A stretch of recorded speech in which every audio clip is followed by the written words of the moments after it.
தேவனுடைய பரிசுத்த நாமத்திற்கு மகிமை உண்டாவதாக. பிரேயர் வாய்ஸ் சாட் குழுமத்தின் மூலியமாக இந்த மதிய வேளையில் உங்களை சந்திப்பதில் மிக்க மகிழ்ச்சி அடைகிறேன். இந்த மதிய வேளையில் தியானத்திற்காக நாம் எடுத்துக்கொண்ட வேத பாடம் யோவான் 15வது அதிகாரம் 9வது வசனம்.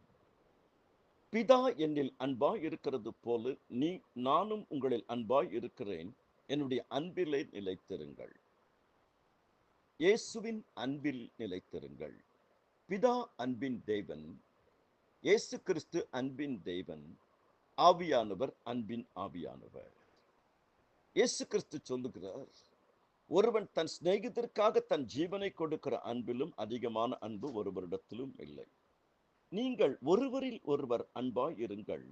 நான் உங்களில் அன்பாய் இருக்கிறது போல நீங்களும் ஒருவரில் ஒருவர் அன்பாய் இருங்கள் என்றுதானே புதிதான கட்டளையை உங்களுக்கு கொடுக்கிறேன்.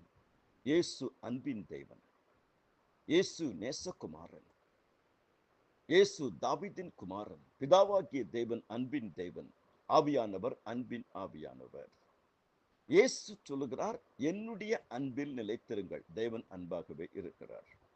நாம அவருடைய அன்பில் நிலைச்சிருக்கணும்னா அதை சொன்னவர் எப்படிப்பட்ட அன்பெல்லாம் நிலைச்சிருந்தார் என்பதை அறிந்து கொள்ள வேண்டும்.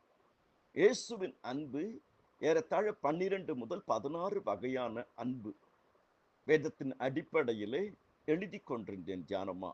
அதில் ஒரு சில பகுதிகளை இன்றைக்கு ரத்தின சுருக்கமாக தியானித்தோம். இயேசுவின் அன்பு மாறாத அன்பு, அழியாத அன்பு, நிலையான அன்பு, நிபந்தனையற்ற அன்பு, அளவற்ற அன்பு, இப்படி சொல்லிக்கொண்டே போகலாம். முடிவில்லாத அன்பு. அவருடைய அன்பு நிலையானது.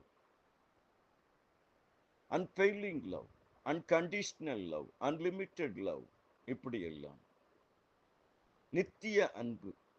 இயேசுவின் அன்பிலே மன்னிப்பின் அன்பு, பாவங்களை மன்னிக்கிற அன்பு.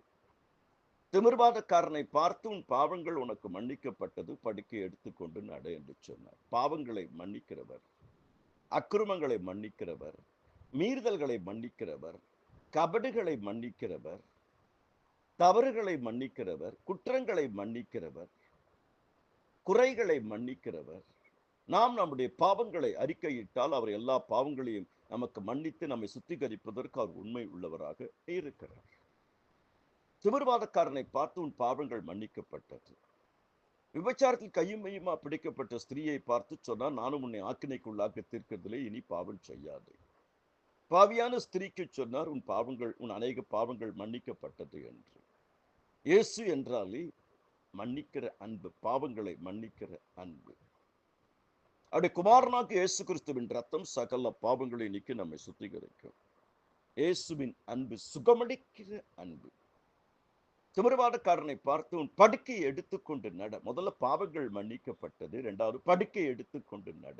சுகமளிக்கிற அன்பு, குணமளிக்கிற அன்பு. 12 வருஷம் உள்ள பெரும்பாடு ஸ்திரீ இயேசுவின் வஸ்திரத்தின் ஓரத்தை தொட்டால் உடனடியா உதிரத்தின் ஊரல் நின்றது. சுகமளிக்கிற அன்பு, குணமளிக்கிற அன்பு, சுத்தமாக்குகிற அன்பு. குஷ்டரோகியை பார்த்து எனக்கு சித்தம் உண்டு, சுத்தமாக்கு என்று சொன்னார். 10 குஷ்டரோகிகள் இயேசு, ஐயரே எங்களுக்கு இறங்கும், போய் ஆசாரியர் காண்பீங்கள் என்று சொன்னார். போகையில் 10 குஷ்டரோகிகளும் சுத்தமானார்கள். இயேசுவின் அன்பு தியாக அன்பு. அதனால்தான் ஜீவன் தந்த அன்பர், ஜீவன் தந்த மீட்பர், ஜீவன் தந்த நண்பர். கர்த்தர் தாமே உங்கள் ஒவ்வொருவரையும் அபரிவிதமாக ஆசீர்வதிப்பாராக. நாம் இயேசுவின் அன்பில் வளருவோம், இயேசுவின் அன்பில் நிலைத்திருப்போம், இயேசுவின் அன்பை பிரதிபலிப்போம். அவரிடத்திலே இந்த காரியத்தை நாம் ஜெபத்திலே கேட்போம். கர்த்தர் நமக்கு உதவி செய்வார். ஆமேன், ஆமேன்.